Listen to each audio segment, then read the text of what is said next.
दोस्तों, भारत में कई ऐसे मंदिर हैं जहां करोड़ों रुपयों के साथ साथ सोना चांदी और हीरे जवाहरात भी चढ़ाए जाते हैं। लेकिन सबसे जरूरी सवाल यह है कि आखिर में ये जाते किसके पास हैं? आसान भाषा में कहें तो इन्हें कंट्रोल कौन करता है?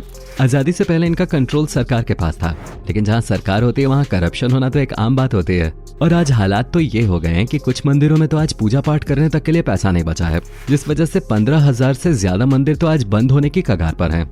इसी चीज को लेकर सुप्रीम कोर्ट में भी अब मामला चल रहा है कि आखिर जब मस्जिद, चर्च और गुरुद्वारों पर सरकार का कोई कंट्रोल नहीं है तो मंदिरों पर सरकार क्यों राज कर रही है? दोस्तों, आसान शब्दों में कहा जाए तो मंदिरों पर सरकार का कंट्रोल इसलिए है क्योंकि भारत के कई मंदिरों में करोड़ों के हिसाब से चढ़ावा चढ़ता है और ये करोड़ों का चढ़ावा सरकार अपने ऊपर चढ़ा लेती है। दोस्तों, इससे भारतीय संस्कृति और भारतीय मंदिरों को काफी नुकसान हो रहा है। दोस्तों, आखिर क्या है ये पूरा माजरा और इस पर सुप्रीम कोर्ट क्या कहता है?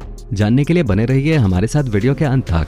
दोस्तों, सबसे पहले आपके लिए ये जानना जरूरी है कि एक ऐसा मुद्दा है जिसे प्रोफेशनली कोई तवज्जो नहीं देता। हालांकि समय समय पर सदगुरु सुब्रमण्यम स्वामी और विश्व हिंदू परिषद जैसे कई लोग बार बार ये मांग उठाते आए हैं कि हिंदू टेम्पल्स को भी चर्च, मस्जिद और गुरुद्वारों की तरह ही स्वतंत्र कर देना चाहिए, लेकिन इनकी बात पर कोई जोर नहीं डालता। आपको बता दें, इस समय बड़े बड़े मंदिरों में फंड्स को संभालने से लेकर वहां के पुजारियों से मिलने तक का काम केंद्र सरकार या राज्य सरकारें करती हैं। मान लीजिए, अगर आपको किसी बड़े मंदिर के पुजारी से मिलना है तो पहले आपको सरकार को चढ़ावा चढ़ाना पड़ेगा, उसके बाद आपको उस पंडित से मिलने के लिए अपॉइंटमेंट मिलेगी। ऐसा करने से सरकार का कंट्रोल इन पर बना रहता है। अब जिसकी भी नई सरकार बनेगी वही मंदिर की इंडस्ट्री से लेकर पंडित की नियुक्ति करने जैसे सब काम संभालेगा। आपको बता दें, इसमें लाखों करोड़ों के फंड्स भी शामिल हैं। दोस्तों, जो सरकारी लोग एक सड़क को बनाने में ही घोटाला कर जाते हैं, वो मंदिरों में आने वाले करोड़ों के फंड्स में बिल्कुल भी घपला नहीं करेंगे। ऐसा आम जनता कैसे मान ले? खैर, आम जनता माने या न माने, पर सरकार को इससे बिल्कुल भी फर्क नहीं पड़ता। कई बार तो मीडिया में ऐसी खबरें भी आ चुकी हैं कि चोरों ने मंदिर से पैसा चुराया। दोस्तों, एक इम्पोर्टेंट क्वेश्चन ये भी है कि सरकार ये कैसे जज कर सकती है कि कौन से मंदिर के लिए कौन सा पुजारी सबसे सही रहेगा, या फिर मंदिर में आने वाला पैसा किस जगह इस्तेमाल होना चाहिए? दोस्तों, आज भारत में मंदिर सिर्फ पूजा करने का स्थल ही नहीं रहा है। यहाँ पर बहुत से लोगों ने धर्म पर विचार और शोध करते हुए कई ग्रंथों का निर्माण भी किया है, लेकिन आज इन ग्रंथों को डिजिटलाइज करने के लिए मंदिरों के पास पैसा नहीं है। जी हाँ, ये बात थोड़ी सी कड़वी है, पर आपको न चाहते हुए भी हजम करनी पड़ेगी। जिन मंदिरों में करोड़ों का चढ़ावा आता है वो मंदिर कह रहे हैं कि उनके पास पैसा नहीं है। ये बात समझ से परे है। खैर, इसको समझने के लिए हमें जानना होगा Hindu religious and charitable endowments act यानी HRCE के बारे में।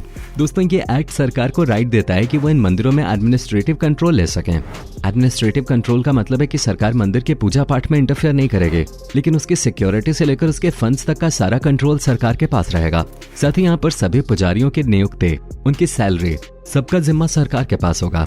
दोस्तों, इन लॉज का इतिहास भी बहुत पुराना है। सबसे पहले इन मंदिरों को कंट्रोल करने की कोशिश अंग्रेजों ने की थी, क्योंकि जब वो भारत पर कब्जा कर रहे थे तब बहुत से राजाओं ने अपना धन मंदिरों में छुपा दिया था, या फिर कभी कभी मंदिरों में मौजूद पैसे से राजा नई सेना खड़ी कर देते थे, वो भी अंग्रेजों से लड़ने के लिए। इस पर अंग्रेजों ने रोक लगाई, लेकिन फिर 1863 में क्रिश्चियन मिशनरीज ने अंग्रेजी सरकार पर दबाव बनाया, जिसके बाद अंग्रेजों को मंदिर का कंट्रोल छोड़ना पड़ा। 1919 के बाद जब भारत में इलेक्शन का कल्चर शुरू हुआ तब 1926 में Madras Hindu religious endowments act को बनाया गया, जिसमें यह कहा गया कि मंदिर सिर्फ पूजा करने की जगह नहीं है, बल्कि एक कल्चरल हब है जिसे अच्छे से मैनेज करने के लिए सरकारी इंटरफेरेंस की जरूरत है। ये मुद्दा जब सुप्रीम कोर्ट में पहुंचा तो सरकार की तरफ से ये आर्गुमेंट दिया गया कि मंदिरों में जितना भी पैसा है वो लॉज के मुताबिक मंदिरों के अलावा किसी भी और काम में खर्च नहीं किया जा सकता और सरकार का इसमें कोई भी हिस्सा नहीं बनता है। लेकिन दोस्तों, ये बात पूरी तरह से सच नहीं है, क्योंकि लॉकडाउन में केरला के एक मंदिर के फंड से काफी सारा पैसा रिलीफ के लिए दिया गया था। दोस्तों, ऐसे समय में लोगों की मदद करना अच्छी बात है, लेकिन ये डिसीजन सरकार की जगह मंदिर का मैनेजमेंट लेता तो ज्यादा अच्छा होता। इसलिए जो याचिका सुप्रीम कोर्ट में डाली गई है उसमें पैसों को कंट्रोल करने और फ्रॉड की बात तो कही गई है, लेकिन सबसे ज्यादा बड़ी बात यह है कि चाहे सरकार ने 1 रुपए की भी हेराफेरी ना की हो, लेकिन इसके बावजूद भी मंदिरों को सरकार के कंट्रोल से बिल्कुल आजाद कर देना चाहिए, क्योंकि सरकार को धार्मिक मामलों में दखल देने का कोई हक नहीं है। सरकार धार्मिक मामलों में कैसे दखल अंदाजी करती है उसका एक उदाहरण सुनिए। लॉ ये कहता है कि किस मंदिर में किस वक्त किस तरह की पूजा की जाएगी, उस पूजा में 10 लोग होंगे या 10,000, पूजा की थाली में क्या होगा, कौन सी प्रार्थना पढ़ी जाएगी, कितनी देर तक पूजा होगी। लेकिन यहीं पर एक ट्विस्ट ये आता है कि इन मंदिरों में पूजा करने के लिए पैसों की भी तो जरूरत है। ये पैसे सरकार देती है, इसलिए सरकार ये तय करती है कि हर सुबह पूजा के लिए क्या बजट होगा और कितने रुपए खर्च किए जाएंगे। इसका मतलब अगर सरकार चाहे तो बजट को कम कर सकते हैं। इससे पूजा का समय भी घट जाएगा। यानी कागजों पर तो मंदिर इंडिपेंडेंट हैं, लेकिन असल में नहीं दोस्तों। अब सुप्रीम कोर्ट में इस केस की दलील पर चलते हैं।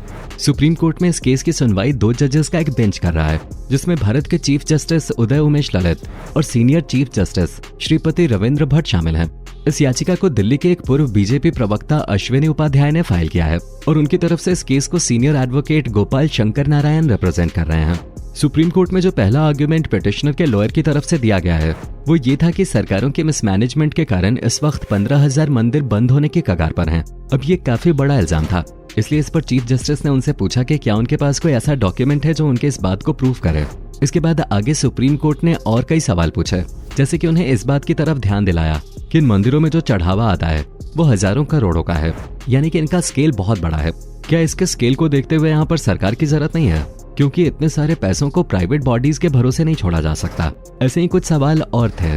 इसके अलावा राज्य सरकारों ने भी इस बहती गंगा में हाथ धोते हुए ये पॉइंट सामने रखा कि जब तक ये मंदिर सरकार के कंट्रोल में है, सरकार इस बात का ध्यान रख पा रही है कि यहाँ पर कोई डिस्क्रिमिनेशन ना हो, हर धर्म या जाति के लोगों को मंदिर में एंट्री मिले, और साथ ही साथ मंदिर का ट्रस्टी सिर्फ ब्राह्मण ना हो, हर जाति के लोगों को इस पोजीशन पे काम करने का पूरा मौका मिले। अब मामला यही फंसा हुआ है। एक तरफ से दलील ये है कि मंदिरों को फ्री कर देना चाहिए। अगर देश की सरकार धर्मनिरपेक्ष हो तो उसका मंदिर के कंट्रोल में कोई रोल नहीं होना चाहिए, और सभी मंदिरों को ये हक होना चाहिए कि उनके पास जितना भी चढ़ावा आए उससे वो जैसे चाहे वैसे इस्तेमाल कर सकें, चाहे फिर वो उससे मंदिर का निर्माण करवाएं या फिर त्योहारों के समय अच्छे तरीके से पूजा का प्रबंध करें। मंदिर जो भी करे ये आप उनके ऊपर छोड़ दीजिए। लेकिन दूसरी तरफ से राज्य सरकारें भी सोशल जस्टिस का आर्ग्यूमेंट ले आई हैं। उनका कहना है कि अगर कंट्रोल मंदिर को दे दिया जाएगा तो फिर से यहाँ पर जातिवाद की समस्या बढ़ सकती है, और ये भी मुमकिन है कि इस टैक्स फ्री पैसे का इस्तेमाल पुजारी ज्यादा सैलरी लेने के लिए करें। अब यहाँ पर आप ये आर्ग्यूमेंट भी दे सकते हैं कि अगर पुजारी वो सारा पैसा अपने लिए भी ले लेता है तो इसमें क्या गलत है। आखिर लोगों ने पैसा मंदिर को दिया है, ये मंदिर तो भक्तों के बीच की बात है, इसमें सरकार का क्या रोल। और अगर आपको ये डर है कि कोई मंदिर का पुजारी इस पैसे का इस्तेमाल फायदे के लिए करेगा, तो क्या आप लोगों को इतना मूर्ख समझते हैं कि वो फिर भी इसके खिलाफ आवाज नहीं उठाएंगे। हो सकता है कि लोग उस मंदिर में जाना ही बंद कर दें या फिर उस पुजारी के हटाए जाने की डिमांड करें। और वैसे भी अगर ये पैसा सरकार के पास जाता है तो इसका कितना सही इस्तेमाल होगा ये तो आम जनता जानती है। दोस्तों, बात कुछ भी हो, अंत में यही निष्कर्ष निकल के आता है कि यह मामला धर्म, आस्था, मंदिरों और लोगों के बीच का है। इसमें सरकार का रोल किसी को भी कुछ समझ में नहीं आता है। हाँ, अगर सरकार को इस मामले में कुछ करना ही है तो मंदिरों को एक ऐसा एडमिनिस्ट्रेटिव सिस्टम बनाने में मदद करे जिससे उन्हें मंदिर चलाने में कोई दिक्कत ना हो। सरकार का एडमिनिस्ट्रेटिव एक्सपीरियंस जब मंदिरों को मिलेगा तो वो शायद बेहतर फैसले ले पाएंगे। दोस्तों, आपको क्या लगता है, क्या सरकार को अब मंदिरों का कंट्रोल छोड़ देना चाहिए? अपना वैल्यूएबल फीडबैक हमें नीचे कमेंट सेक्शन में जरूर दें। तो दोस्तों, हम उम्मीद करते हैं कि आज के वीडियो से आपने कुछ नया जरूर जाना होगा। अब जाने से पहले वीडियो को लाइक और शेयर जरूर कीजिए, और ऐसे ही और वीडियोस के लिए इस चैनल को सब्सक्राइब करके बेल नोटिफिकेशन को भी जरूर ऑन कर लीजिए। धन्यवाद।